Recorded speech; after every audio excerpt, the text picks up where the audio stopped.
Bien, el título de esta enseñanza es La renovación de nuestra mente. Y esta va a ser la introducción.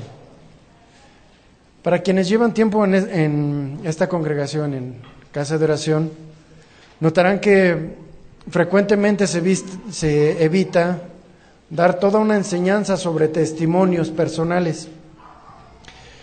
Esto debido a que si no son pasados por la Escritura, terminan por ser experiencias propias que sirven nada más para los que no conocen a Dios.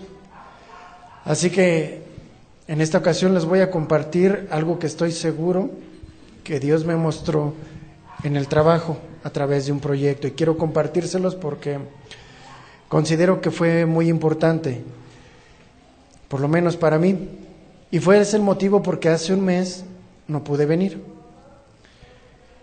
Entonces, esto se los quiero exponer porque estoy seguro que si no hubiera sido por Dios, no habría tenido el resultado que a continuación les voy a compartir. Así que en esta enseñanza les voy a compartir algunos principios que aprendí para poder colocar y dejar un proyecto en las manos de Dios. Porque no lo busquen, se lo leo, en 3 de Juan, versículo 1-2, esto era lo que decía Juan hacia uno de sus discípulos, hacia uno de sus hermanos: amado, yo deseo que tú seas prosperado en todas las cosas, en todas, y que tengas salud, así como prospera tu alma. ¿Sí? Entonces hay un parámetro, la prosperidad en todos los sentidos, espiritual, familiar, económica, etcétera, etcétera, tiene una medida, conforme prospere tu alma. ¿Sí? ¿Para qué? Para que sea de bendición, porque si no prospera tu alma y prosperas en todo lo demás, es cosa vana. ¿Sí? Incluso puede convertirse en una maldición. Ese es el riesgo. Ahora, ese fue el mandamiento que Dios le había dado a Josué. Josué 1:8 dice: nunca se apartará de tu boca este libro de la ley, sino que de día y de noche meditarás en él. Es decir, en todo tiempo, en todo lugar, en tu escuela, en tu trabajo, en lo familiar, en la calle, para que guardes y hagas, es decir, pongas por obra conforme a todo lo que está escrito en él. Porque entonces, solamente hasta entonces, harás prosperar tu camino. Y vendrá una consecuencia que por más que corras, te va a alcanzar. Dice la Biblia, y todo te saldrá bien. ¿Sí? Por más que corras, la maldición y la bendición nos va a alcanzar. Mira que te mando que te esfuerces y seas valiente. No temas ni desmayes, porque Jehová tu Dios estará contigo donde quiera que vayas. Él irá adelante, pero medita de día y de noche para que pongas por obra. Así que vamos a entrar al desarrollo de la enseñanza. Este proyecto laboral consistía en actualizar un sistema de gran tamaño, al cual le vamos a llamar Sistema X, para no hacer ningún tipo de promoción, ¿verdad? La última actualización se había hecho hace algunos años, desde el 2011, pero el conocimiento de cómo se había hecho estaba disperso, lo tenían muchas personas, entre ellos estaba yo, pero nada más con una parte. Yo no lo estaba liderando. Y varias de las personas que estuvieron involucradas ya tenían poco conocimiento y poca documentación de lo que se había hecho. Y algunos de ellos ya no estaban. Pero lo único que sí teníamos muy claro es que teníamos que actualizar ese sistema X. Ahora, ¿por qué actualizar? Una computadora, una laptop o cualquier otro dispositivo de moda como los que ahorita seguramente traemos, cuando tú le ingresas información de forma constante en el cual estás trabajando, ese dispositivo tiene cierta capacidad que en un principio puede cubrir tus necesidades. Pero conforme va pasando el tiempo y conforme a las malas prácticas o el tamaño de la información que estás ingresando a ese dispositivo, o incluso si le puede caer un virus, puede afectar el rendimiento de ese aparato, de ese dispositivo. Y de pronto te encuentras golpeando la máquina, ¿no? O reiniciándola, no sé si alguna vez les ha pasado, por la desesperación de que ya no da más, la máquina ya tuvo un límite. Y ese dispositivo o su infraestructura se ve rebasada. Y aunque nosotros en la empresa no nos encontrábamos en un riesgo tan alto, sí estábamos perdiendo la oportunidad de tener nuevas herramientas y mejoras, incluso correcciones al mismo sistema que ya nos estaban empezando a afectar. ¿Por qué? Porque ya teníamos que actualizarlo.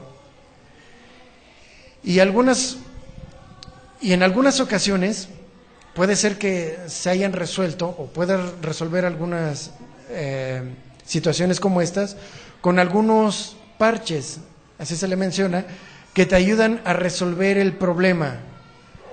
Sin embargo,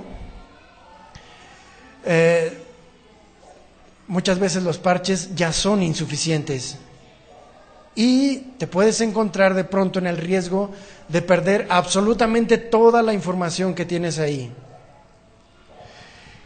Y si no se hacía esa actualización, iba a ser muy, muy costoso para la empresa. Entonces teníamos muy claro que se tenía que hacer esa actualización. Miren, ¿qué es lo que ocurre dentro de la industria de la tecnología? Después todo esto lo vamos a aterrizar en el plano espiritual. En la industria de la tecnología se ofrece un upgrade que se puede traducir como un subir de grado o un ascender. Y este subir, esta actualización, trae lo último en mejoras que no borran la información que tenías en tu pasado, sino que te dará mayores herramientas, mejorarán el desempeño y la confiabilidad. Y eso es lo que te vende el diseñador, el dueño del producto, el dueño del software, ¿sí? Al que lo tiene le dice, ya es necesario que te actualices, porque va a llegar un momento en el que ya no voy a poderte dar soporte a esa versión porque está muy desactualizada. Y todos los errores, las fallas que se te van a presentar, ya los tengo en mi nueva versión. ¿Sí? ¿Se entiende? Ok, ahora, la empresa, entonces cuando las empresas se enteran y escuchan que ya se están quedando rezagados en cuanto a versiones y pueden perder incluso el soporte, si están muy atrasados, la empresa, toma la decisión, migremos a la nueva versión, porque estoy en riesgo, ¿sí? Y necesito mitigarlo. Toman la decisión de cambiar, de actualizarse. Sin embargo, la empresa decide actualizarse, pero alguien lo tiene que hacer. Alguien tiene que ser el responsable de forma interna. Ya se consiguió el consultor externo que ayudará a la migración. Y todo está dispuesto, pero resulta que En este caso, en el que le estoy comentando, en aquella ocasión que se hizo la actualización, había 12 involucrados. Después se redujo a solamente 4 para terminar en 3, en el que se encontraba el de la voz. Y entonces, pues yo era el responsable de hacer eso. Y ese era el primer elemento en contra. Ya no tenía los recursos materiales, bueno, los recursos humanos para poder echar a andar este proyecto. El segundo elemento en contra es que no tenía la documentación que se había hecho, solamente algunos correos de felicitación, y eso no ayudaba mucho. Tercer elemento en contra. De los 3 que estábamos involucrados, los 3 sabíamos cosas diferentes. Pero algo sí teníamos muy claro: se tiene que emigrar, porque sabíamos que eso nos iba a convenir a todos. Y después de eso se redujo a 2 porque otra persona renunció. Muy bien, entonces en esta actualización intervienen los siguientes personajes. Un proveedor. ¿Quién es el proveedor? Es el encargado de implementar la actualización del diseñador original, ¿sí? Es un consultor. Dice, yo conozco el sistema, yo sé de qué se trata, yo externamente te voy a ayudar para que tú lo puedas implementar.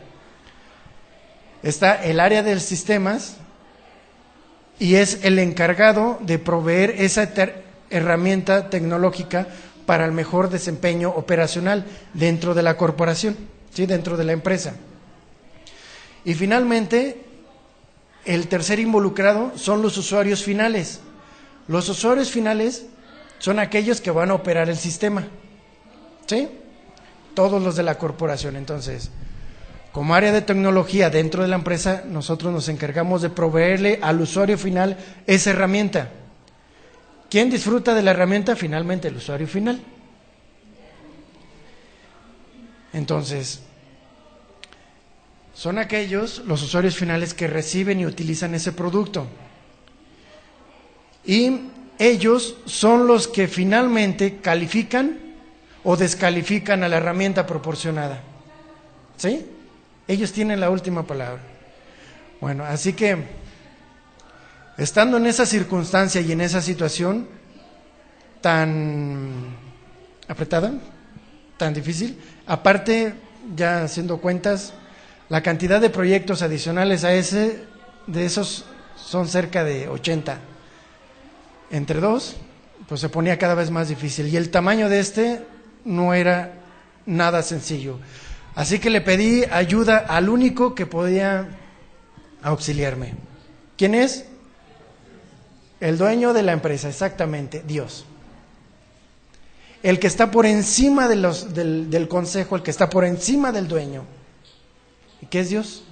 La autoridad suprema. Le pedí ayuda porque esto no iba a ser nada fácil. Pero bueno, vamos a empezar por el principio, tomando el consejo de Jesús y su propia experiencia, de acuerdo al versículo base que leímos. Lucas 14:28. ¿Quién de vosotros, queriendo edificar una torre, primero no se sienta y calcula los gastos, a ver si tiene lo que necesita para acabarla? No sea que después que haya puesto el cimiento, no pueda terminarla y todos se empiecen a burlar de él, diciendo, este hombre comenzó a edificar y no pudo acabar. Miren, Jesús recurre al sentido común del ser humano para ejemplificar lo que él vendría a ser a este mundo. Jesús tomó uno de los puntos principales de la administración, que es la planeación. Desde el Antiguo Testamento se anunciaba a través de diferentes figuras lo que Cristo iba a venir a hacer por el hombre. Sin embargo, este plan se había concebido desde mucho antes, desde antes de la fundación del mundo, desde antes que el hombre existiera, desde que antes que el hombre estuviera de pie. Y al ser Dios omnisciente, Él sabía lo que iba a ocurrir en la vida del hombre. Él sabía que Dios iba a pecar, que el hombre iba a pecar. Y Dios ya tenía el antídoto antes de que existiera la enfermedad. Jesús, en su vida terrenal, les voy a hacer esta pregunta: ¿creen que haya considerado el costo de la salvación? Minuto a minuto, y sobre todo en las últimas horas.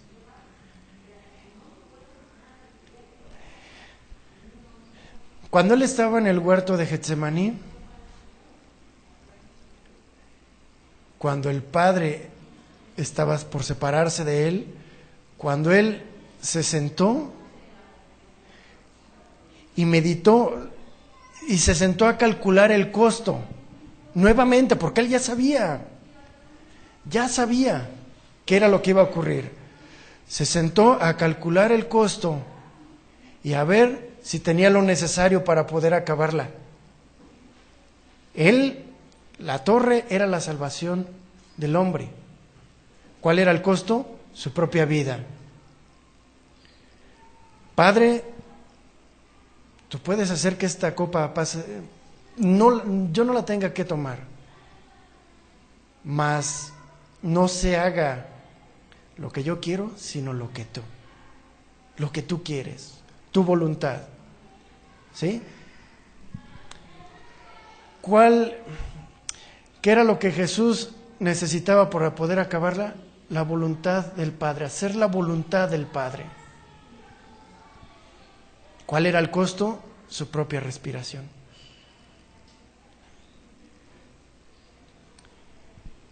Dice, no sea que después de que haya puesto el cimiento, cuando Jesús estaba en el huerto de Getsemaní, ¿había puesto el cimiento para la salvación?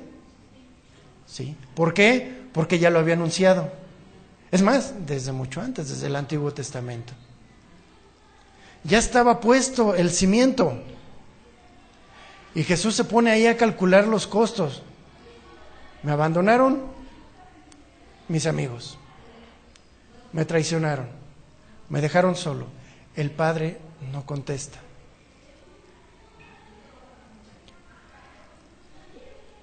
Pero Jesús tenía algo: su fidelidad, su amor al Padre. ¿Sí? Y algo muy importante, tenía la voluntad de obedecer, de entregar todo al Padre, todo lo que tenía, y que era algo intangible, algo que no se podía tocar.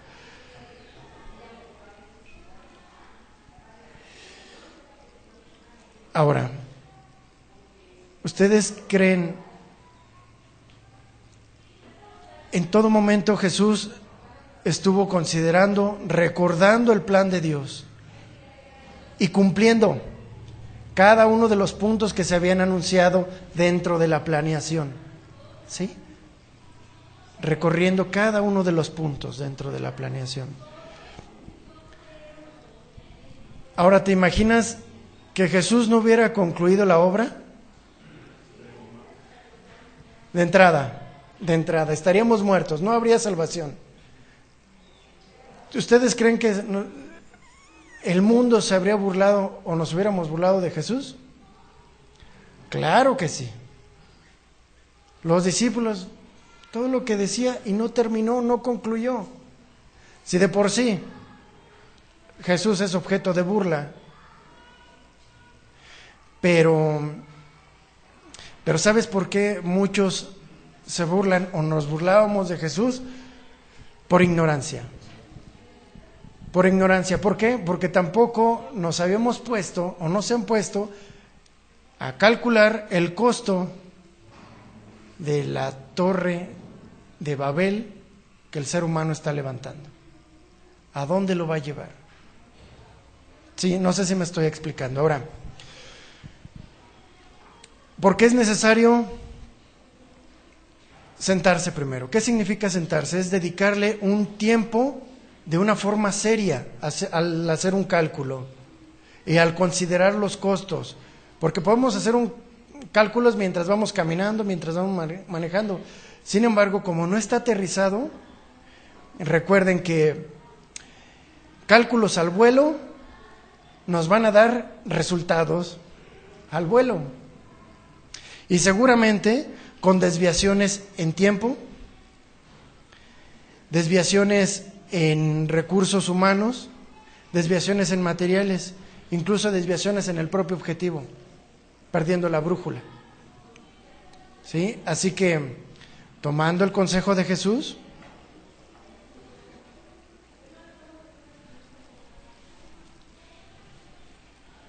lo tomé de la siguiente manera. ¿Quién de vosotros, queriendo edificar una torre, queriendo actualizar el sistema X, no se sienta primero y calcula los gastos?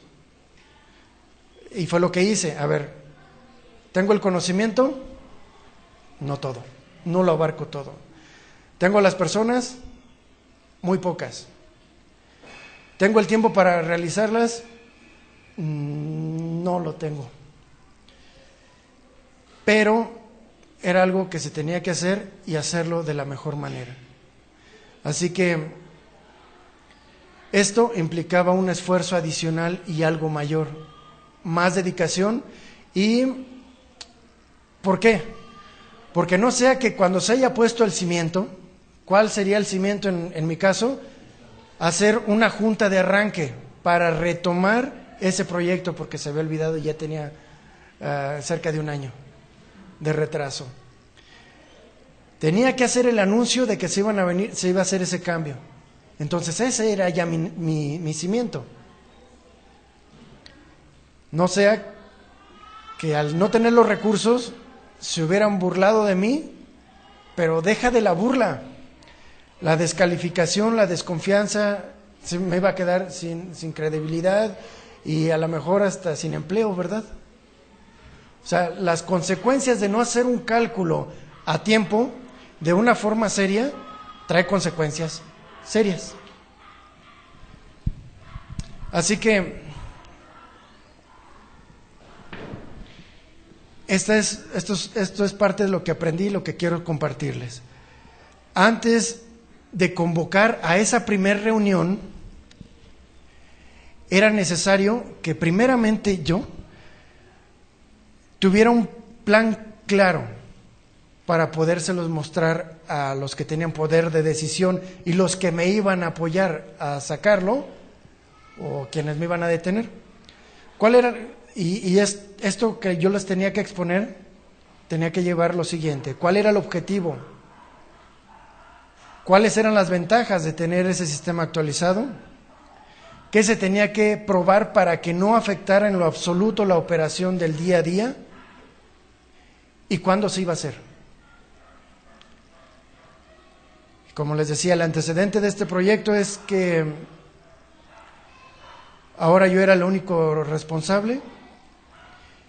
Ya habían existido 2 suspensiones del proyecto que se habían intentado retomar, pero por un tema que no se podía resolver, ya que no se contaban con los recursos de infraestructura, es decir, recursos materiales, por eso se habían suspendido. Así que tomé el consejo de parte de Dios antes de involucrar a la junta, antes de hacer mi junta de arranque. ¿Con quiénes? Con aquellos posibles candidatos a detener el proyecto. Porque si en la junta no iba yo preparado, y sobre todo conciliado de forma individual con algunos, me iban a hacer trizas y otra vez iba a suspender. ¿Y esto de dónde lo tomo?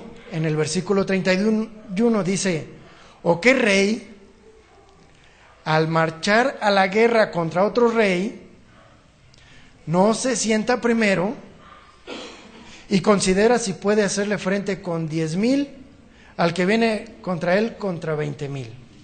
Es decir, aquellos que yo iba a involucrar en la junta tenían poder de decisión y yo nada más tenía que ofrecerles la actualización, pero no tenía los recursos suficientes como para garantizar lo que ellos me estaban pidiendo. Necesito que el sistema esté actualizado como está el día de hoy. Imposible, el sistema lo tengo desde el 2011 hasta esa fecha.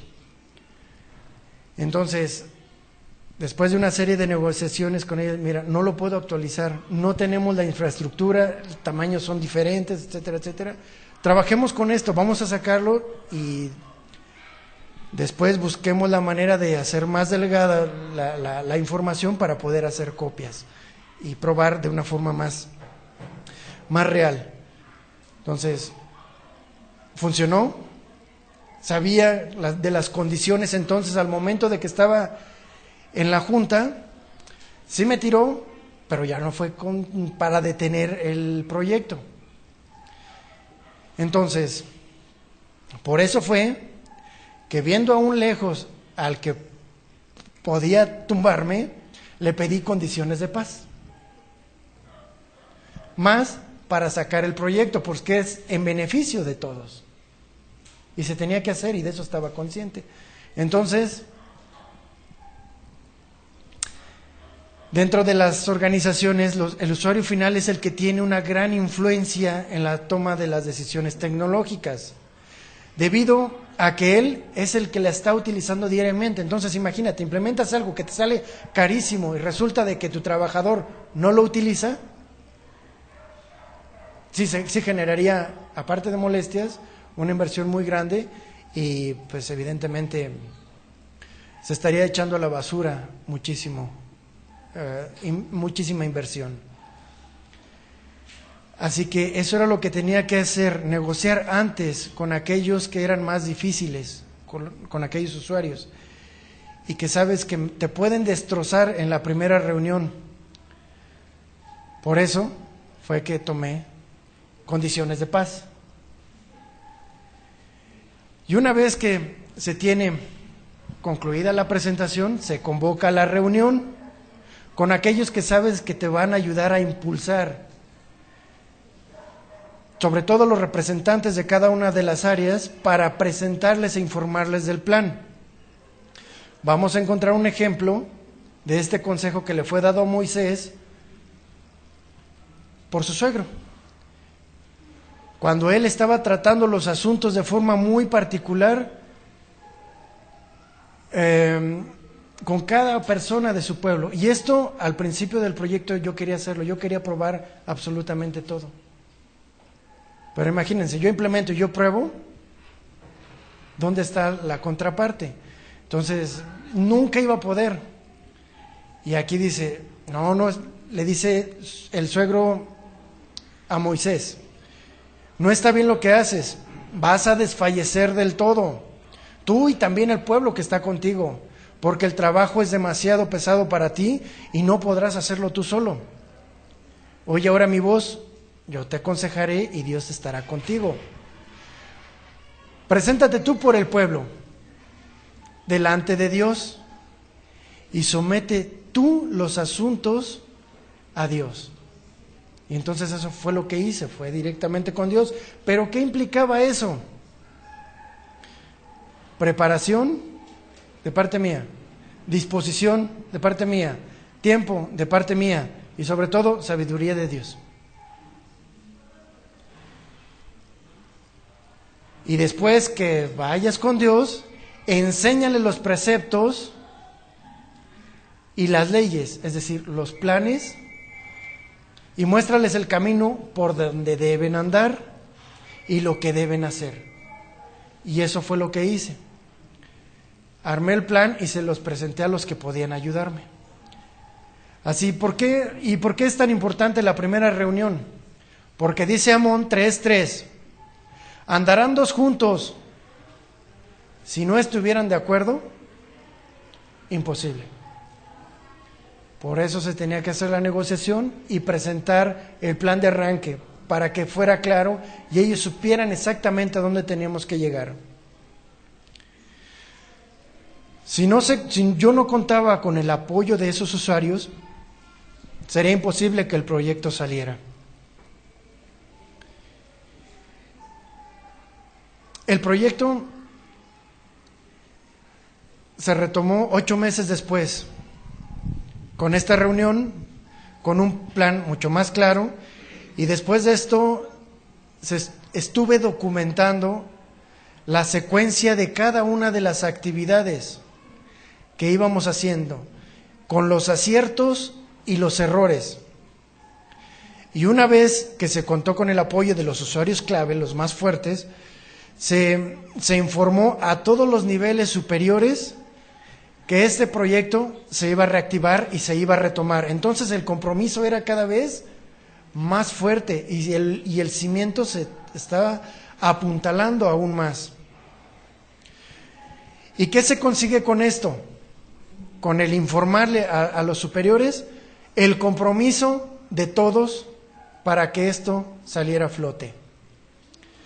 El compromiso para que los usuarios pudieran probar y para que nosotros estuviéramos así de lleno en la actualización, porque tendríamos que hacer pruebas en 3 escenarios diferentes y el último escenario era el real, era el que sería el operativo.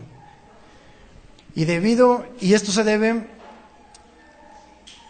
y cuando saliéramos en lo real, teníamos que garantizar que la operación era como lo hacen al día de hoy,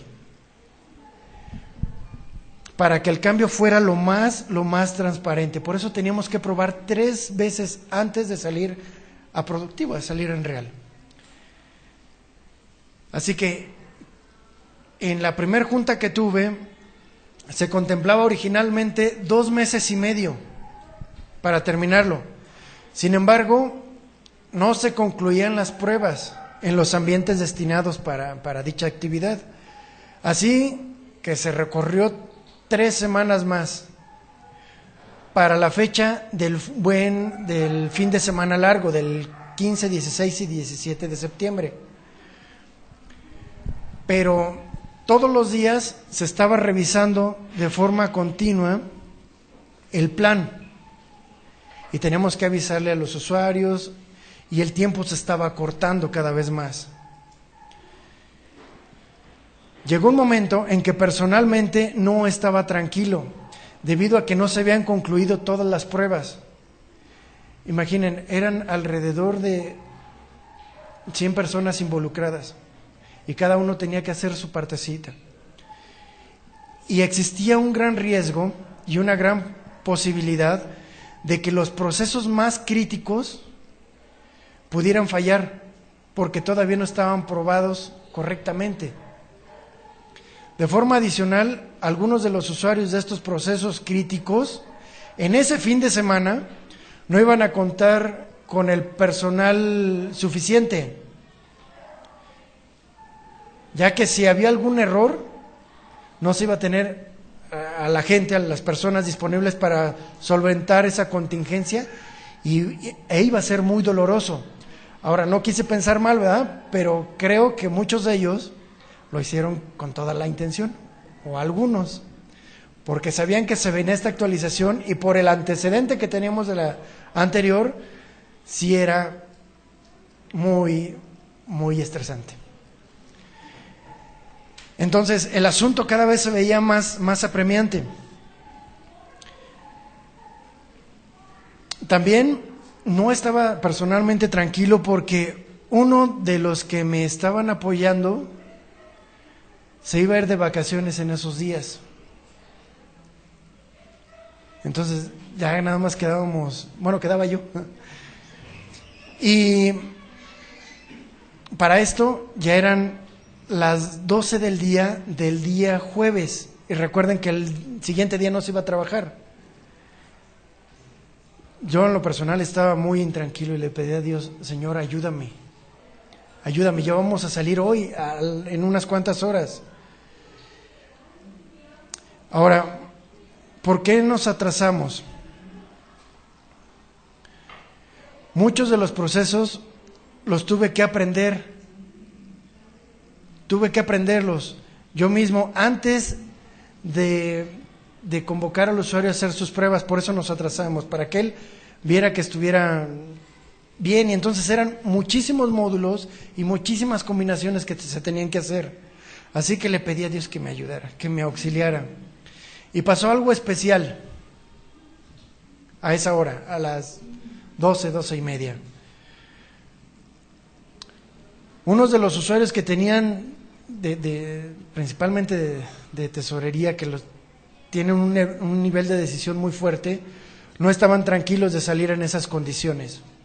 Así que nos juntaron así de forma en corto, puesto que nos empezó a involucrar. Oye, y en caso de que llegue a ocurrir algo, ¿a quién nos vamos a dirigir? Yo voy a ir con Salvador, pero son tantos módulos, ¿me va a poder atender? ¿Y qué pasa si falla esto? ¿Y qué pasa si tenemos un plan de contingencia? ¿Qué es un plan de contingencia? Es tener un plan B, un plan alternativo. Si tengo este plan A y por algo falla, tengo que tener a fuerza un plan B, incluso un plan C, ¿sí? Y ya que nos estaba comentando todo esto, le dijimos, no tenemos un plan de contingencia, un plan B, si apenas podemos con el A. Y ¿saben qué? Mejor no salgamos. Es mucho el riesgo, mucho el riesgo. Retrasemos la salida en vivo para el siguiente fin de semana. Entonces, a nosotros como sistemas, después de tener 3 días, nos lo dejaron en 2. Y entonces, esta decisión, ya involucramos a las pocas horas al resto de los usuarios, porque es necesaria la comunicación. Es bien importante la comunicación. Y se decidió a las 4 de la tarde decir, no salgamos, esperémonos hasta el siguiente fin de semana. Pero este es el compromiso de parte de ustedes, nos decían a nosotros, ¿verdad? Necesitamos tener el plan de contingencia para el día jueves. ¿Qué hacemos en caso de algún error y alguna falla? Y el viernes, entonces, estaríamos iniciando el siguiente viernes. Entonces, nos salió tan... ¿Ustedes creen que ese aplazamiento fue casual? Yo estoy seguro que no, segurísimo que no. Dios tuvo ahí que ver. Y miren, ellos, yo le estaba pidiendo que me permitiera ver más allá. Sin embargo, Dios utiliza a otras personas también. O sea, tampoco podemos darnos el crédito, ¿verdad? Él utilizó a estas personas, ellos estaban viendo cosas que yo no alcanzaba a percibir. Y gracias a Dios que las vieron. Porque si hubiéramos salido, nos hubiera ido muy, muy mal. Y ahorita les explico por qué. Ahora, ellos estaban dimensionando algo muy, muy riesgoso. Pero esa sensibilidad seguro estoy que se las proporcionó Dios. Y con un objetivo. Porque yo soy su hijo, ¿verdad? Entonces, Dios me iba a complacer con un fin de semana largo de descanso. ¿Ustedes creen que sea para eso? ¿Crees que era para complacer al hijo consentido? Entre comillas, ¿eh? Porque no tiene consentidos. O me estaba dando, te he visto muy estresado, te voy a dar 3 días más, 3 días de descanso. Por supuesto que no, miren, finalmente tenía 5 días más para hacer las pruebas que se pudieran realizar y descansar ese fin de semana.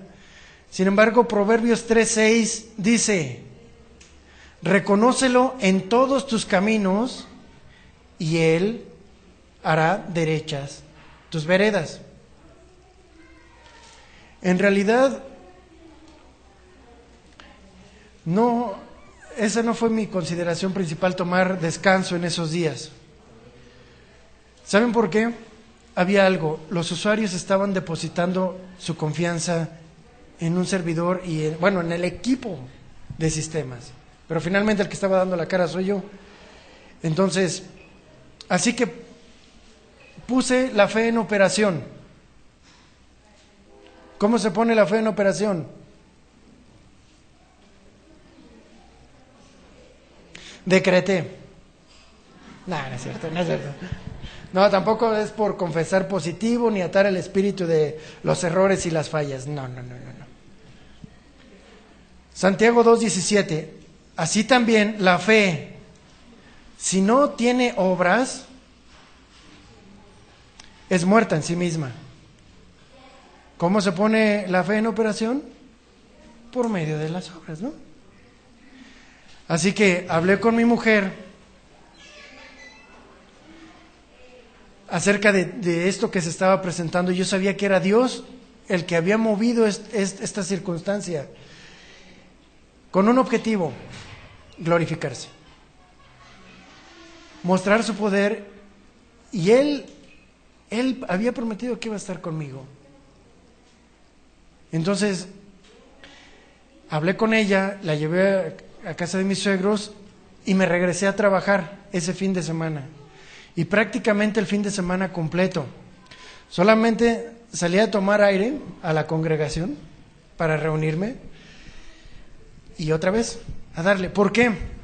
Porque no quería que llegara el lunes y el martes y entonces dijera: hubiera venido el fin de semana. Si eso hubiera ocurrido, ya no habría oportunidad. ¿Por qué? Por haber desperdiciado el tiempo. Y miren, sí se aventajó muchísimo, tanto que para el jueves ya teníamos 7 errores críticos resueltos. 7 errores que nos hubieran reventado el día 18 y nos hubieran hecho sufrir muchísimo. Y para el día jueves ya teníamos el plan de trabajo para ese fin de semana corto, minuto a minuto. Y los usuarios, hicimos la reunión a eso de las 4 del jueves con los usuarios involucrados y les dijimos: este va a ser el plan, a tal hora empieza tal, y en el fin de semana tienen que venir algunos usuarios para que prueben lo que tienen que probar. Y al día lunes tenemos que estar todos al pendiente por aquello que no se puede probar en fin de semana. Así que el plan era muy claro, los usuarios se veían tranquilos y la confianza seguía estando depositada de este lado. Y ya teníamos también el plan de contingencia, aquí está. Si algo falla, este es el plan B. Y lo tiene que hacer tal.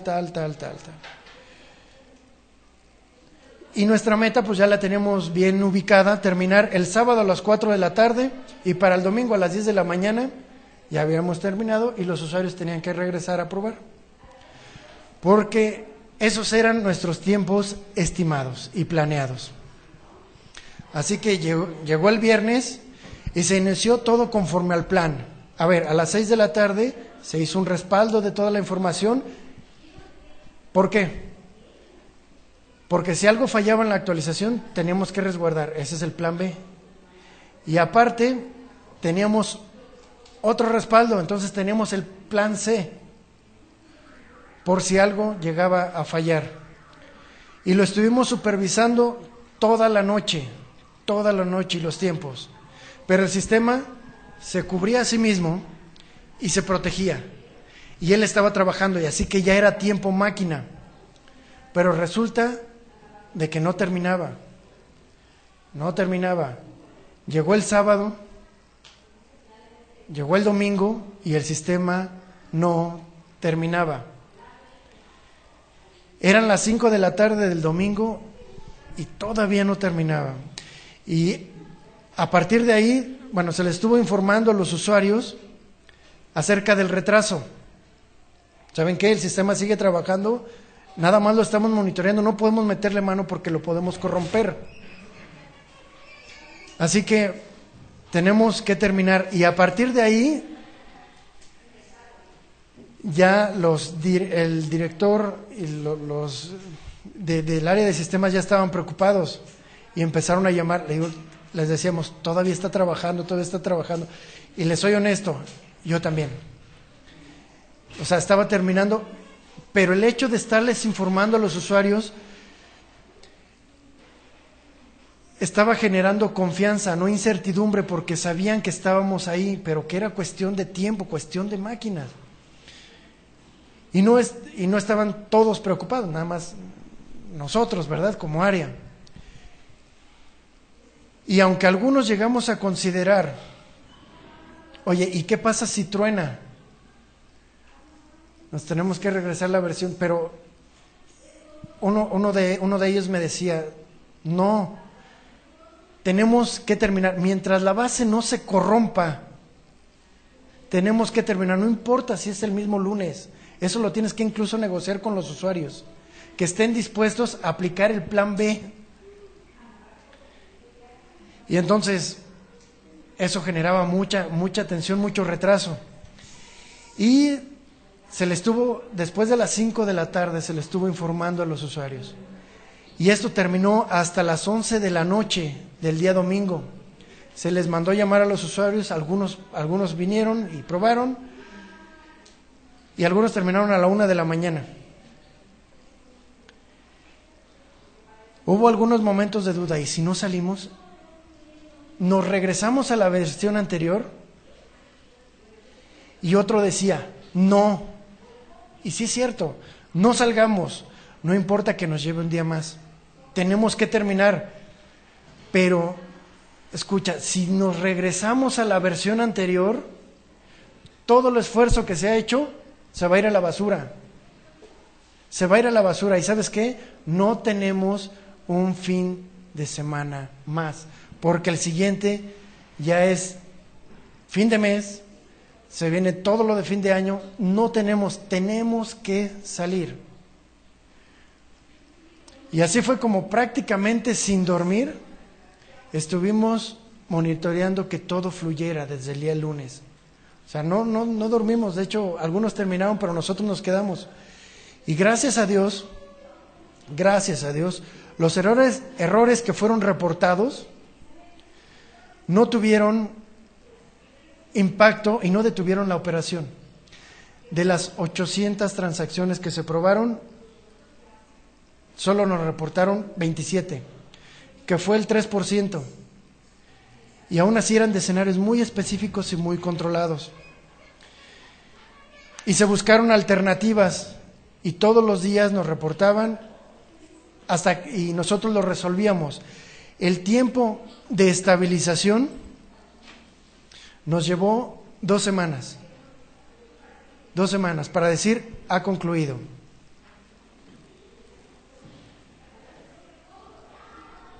Evidentemente, todo el trabajo que se hizo no fue el esfuerzo de una sola persona, sino de todo un organismo.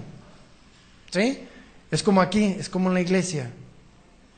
El trabajo y el fruto de los que vienen aquí no es el fruto del pastor. No, es el fruto que Dios da a través de nuestras vidas. ¿Sí? Y evidentemente es todo el organismo, todo el cuerpo el que da ese fruto. Ahora, te preguntarás, ¿qué tiene que ver esto con la enseñanza para la iglesia? ¿En qué nos puede beneficiar? ¿Y cómo es que puede edificarme? Es muy sencillo. Quiero retomar lo que les decía en un principio. Amado, yo deseo que tú seas prosperado en todas las cosas y que tengas salud, así como prospera tu alma. Esta actividad laboral que les estoy compartiendo, en la que estuve involucrado, no fue con la idea de obtener un incremento. No, por supuesto que no. Ni fue con la idea de obtener un puesto, sino que era algo que tenía que hacer, porque era mi obligación. Y por eso, y muchas otras cosas más, por eso la empresa me contrató. O sea, no estaba dando algo adicional, era lo que tenía que hacer. Pero fue más la fe en Dios, en asumir este reto, en aprender algo adicional. Yo sabía que Dios me iba a enseñar, porque cada vez se había reducido las circunstancias de una manera impresionante, porque de 13 personas se había reducido a 2. O sea, las condiciones para salir eran muy difíciles, y sabía que Dios me iba a ayudar y que Él haría que cambiaran las cosas. ¿Y saben qué? Sí lo hizo, porque el proyecto brilló de alguna manera. Evidentemente esto fue de parte de Dios, ¿verdad? Yo sé que Él hizo todo, y esto hizo que de alguna manera voltearan a ver, ¿qué necesitas? Mira, traigo todos estos pendientes, este salió bien, podemos hacer lo mismo con los demás, pero necesito gente. Y parece que se está abriendo la puerta. ¿Me explico? Antes me hubiera pasado lamentándome, no, es que aquí no me apoyan, me dejaron cosas de más. No sé si me explico. Muchas veces llegamos a tener ese tipo de actitudes. Aquí hacen como que me pagan y yo hago lo mismo. Hago como que trabajo, ¿verdad? Y miren, les he dicho a las personas que trabajan conmigo, mira, si tú me ves como patrón, si me ves como el jefe, estamos en la olla. Pero si tú ves a Dios como tu jefe, las cosas van a cambiar y son diferentes. Y fue lo que hice. Pedí ayuda a mi jefe, que es Dios. Y Dios es fiel. Y Él es el mejor patrón, no es deudor de nadie. ¿Estamos? Ahora, la pregunta es, ¿ha prosperado tu alma? ¿Sí? ¿Sí? Ahora, ¿se ve reflejado en tu vida? ¿Sí? Ok. ¿Qué tanto sirves a tus hermanos? ¿Te has preguntado por las necesidades de la iglesia? ¿Del organismo? ¿Qué necesitan? ¿Has prosperado? Se tiene que ver reflejado. Miren, todo es de Dios y tenemos que entregarle a Dios. ¿Para qué?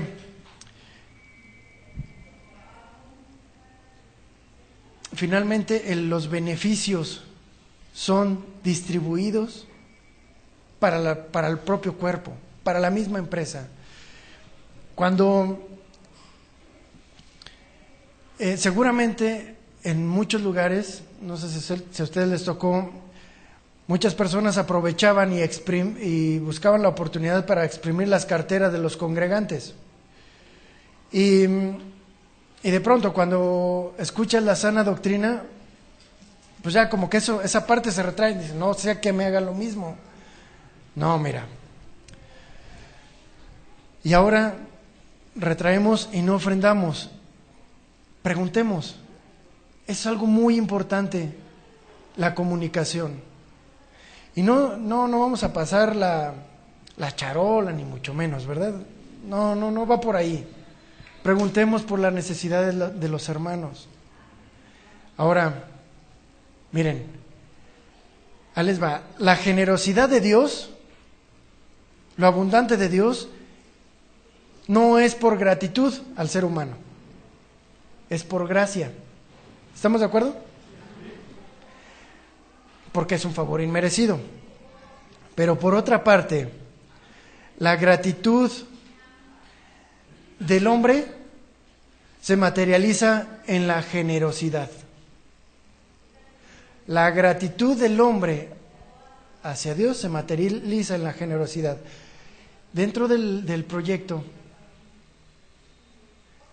les di a cada uno de los que participaron, de los que me ayudaron, incluso nada más con el visto bueno, o con cualquier cosa, todo aportó. A todos les obsequió una plumita, un regalo simbólico, un detalle simbólico, y todos lo agradecieron, y eso fue algo personal. No le pedí a la empresa no, era por el hecho de haberme apoyado. ¿Y saben qué? Y de alguna manera ellos se sintieron bien porque, oye, gracias por haberme tomado en cuenta. No hice mucho, contó lo que tú hiciste. Contó, y mira, y aquí está materializado un pequeño logo, algo simbólico, en gratitud a ese esfuerzo. Es algo bien importante, mis hermanos, porque a veces vemos como que los demás están en la obligación de ayudarnos. Puede ser que sí, pero hay que ser agradecidos. Ahora, veamos y no es lo que Dios ponga en tu corazón. Ahora, antes era el 10% obligado. Ahora escuchamos, es lo que Dios ponga en nuestro corazón, y bueno, que sea un 5%. ¿No? Entonces, híjole, le regateamos mucho a Dios, ¿verdad? Pero miren cómo no es la cantidad, sino es el hecho. Jesús lo dijo así: en verdad os digo que esta viuda pobre echó mucho más que todos, porque dio lo único que tenía. Pero todos los demás echaron lo que les sobraba. La gratitud de esta mujer, y Dios veía eso. Y cuando bendigas a alguien, a un hermano, que no se entere, ponlo en un sobre por ahí y échalo al alfolí y ponle para tal, seguro lo va a recibir esa persona. Que no se entere. ¿Y sabes a quién le va a agradecer? No va a ser a ti, va a ser a Dios.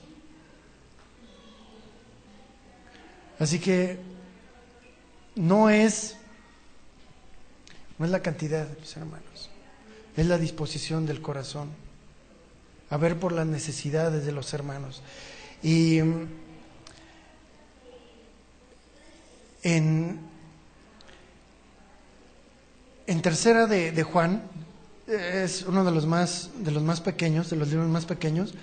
Ahí Juan reconoce a Cayo, me parece, o Gallo, le reconoce su prontitud para poder ayudar a los hermanos y aún a los desconocidos, a los que no conoce. Y dice que eso era muy, muy agradable en el corazón de Juan, porque veía la transparencia y la generosidad de él. Ahora, como les digo, no vamos a pasar el alfolí, ni mucho menos, pero esto es algo para que lo meditemos. Así que, miren, nosotros como administradores de lo que recibimos de sus manos, estamos conscientes que no estamos recibiendo papel, ni ganancias, ni nada. No, estamos recibiendo su vida. ¿Sí saben qué es eso, verdad? Estamos recibiendo su vida. ¿Por qué? Porque ese objeto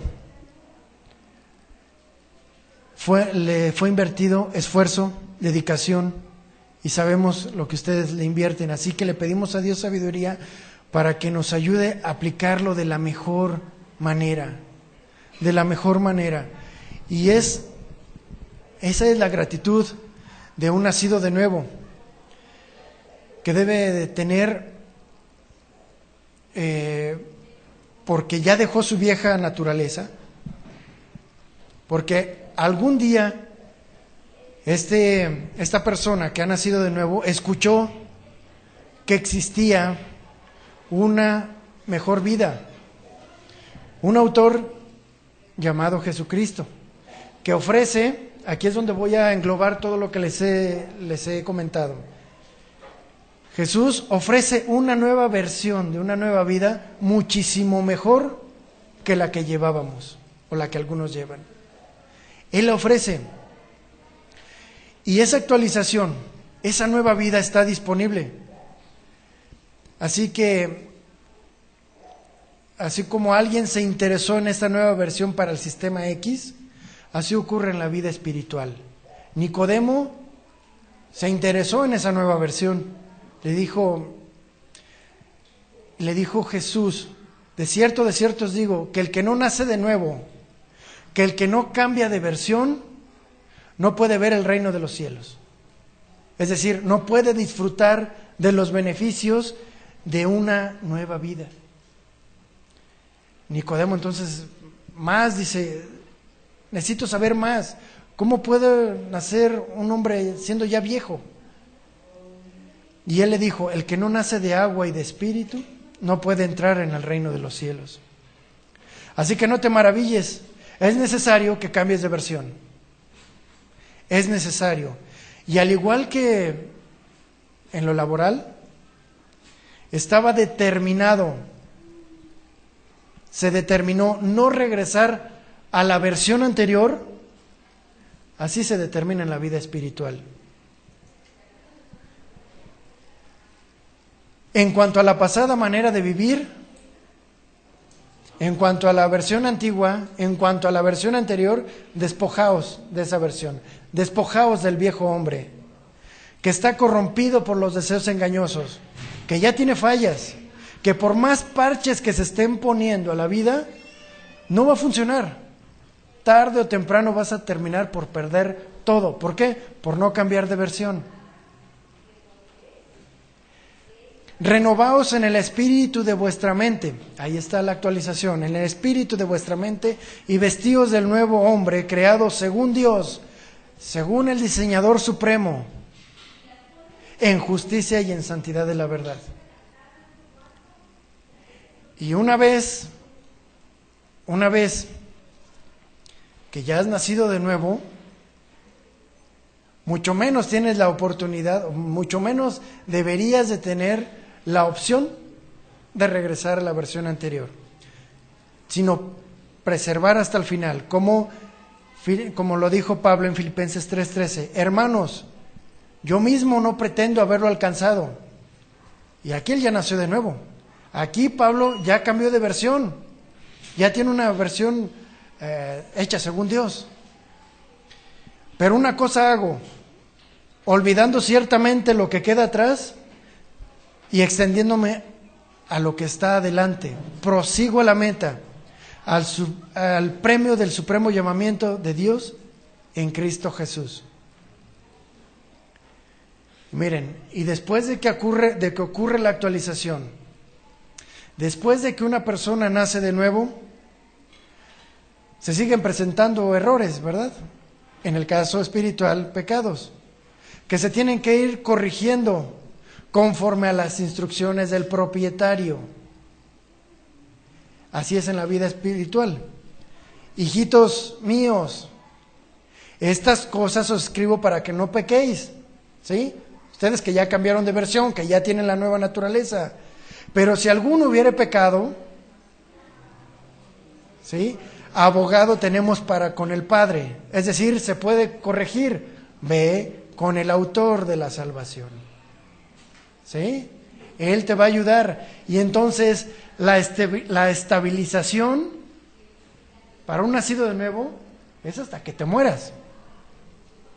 ¿Sí? ¿Por qué? Porque siempre se pueden presentar pecados. ¿Por qué? Porque estamos en un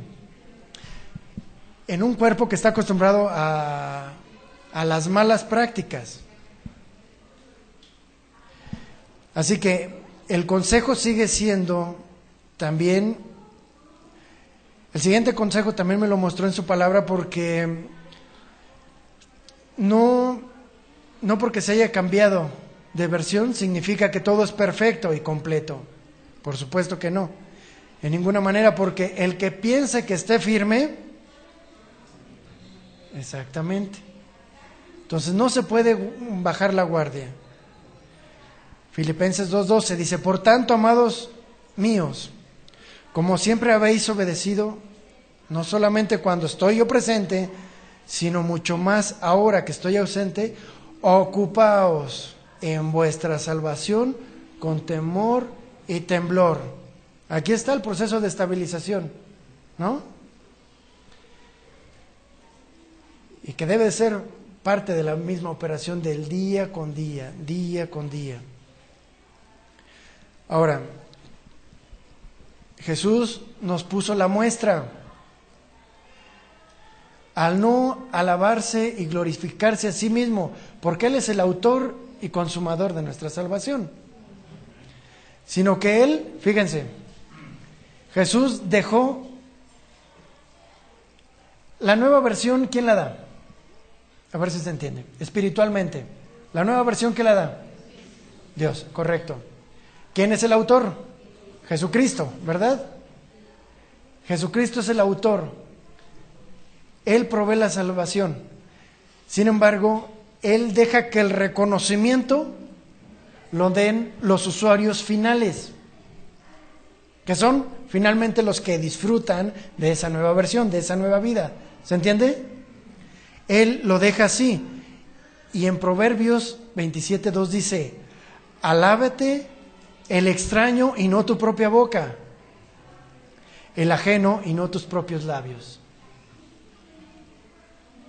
¿Sí? Entonces, de la misma forma en la que así es como ocurrió en lo laboral, a mí no me correspondía calificar lo que se había implementado, no, sino al usuario final.